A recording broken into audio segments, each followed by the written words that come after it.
If you're trying to hold people accountable without making them feel uncomfortable, you're most likely losing the battle.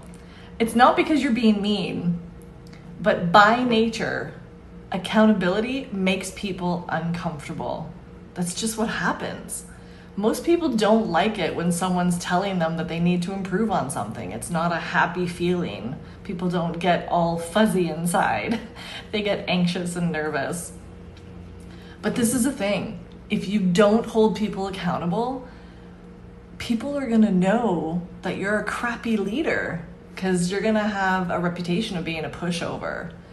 Your top performers are gonna wanna give up because they're gonna be frustrated.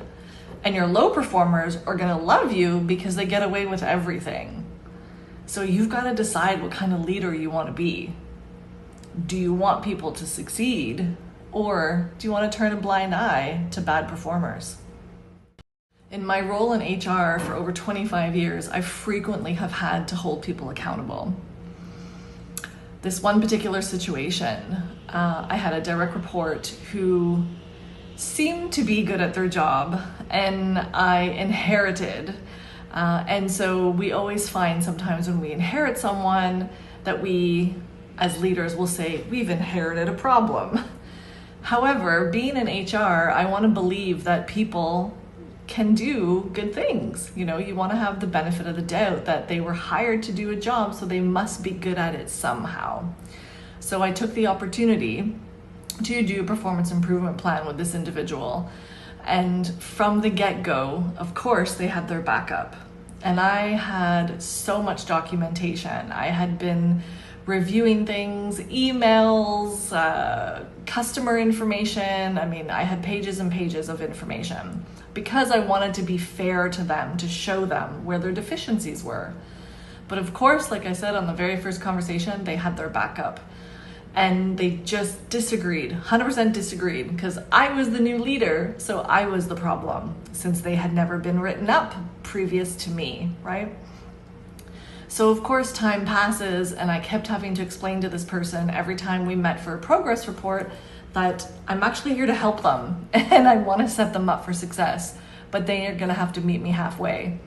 And so after our performance improvement plan, that took about 8 months or so, finally the individual realized that they did have deficiencies and they wanted to improve, and they said they were committed to, and I was great. I'm happy to do that.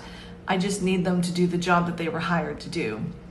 So luckily it turned out okay after about 8 months, but it was still a strenuous 8 months going back and forth, trying to document and have progress reports every 30 days or so.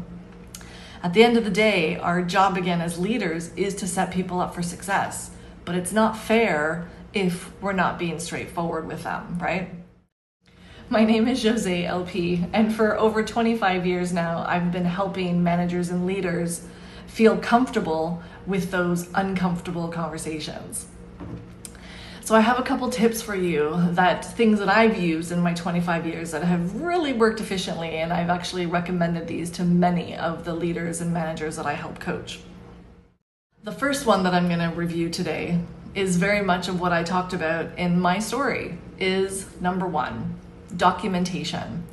Now, being in HR, we always talk about how you have to document, but I have to tell you that we never seem to have enough documentation.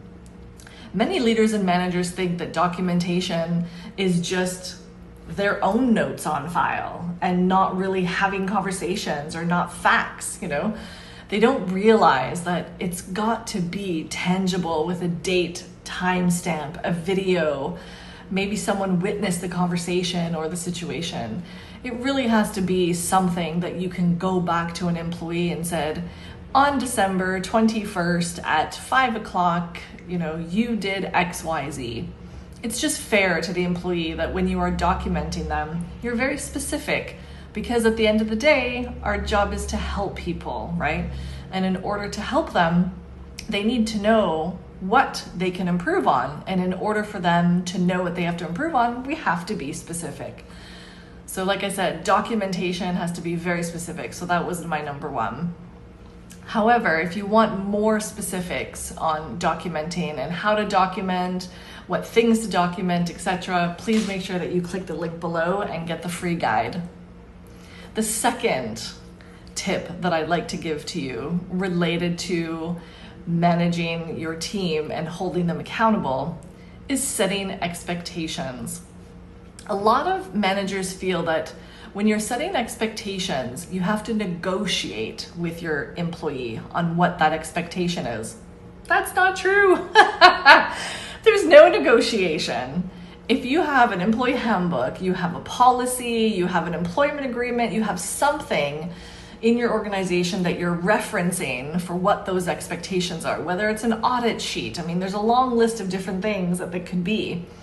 You don't need to negotiate what the expectations are because you would have provided those things to your employee upon hire. You would have provided them with the employee handbook. You would have provided them with all the policies, with an employment agreement that list out things, right? So now you're just trying to hold the person accountable according to what those documents are. So there really is no negotiating.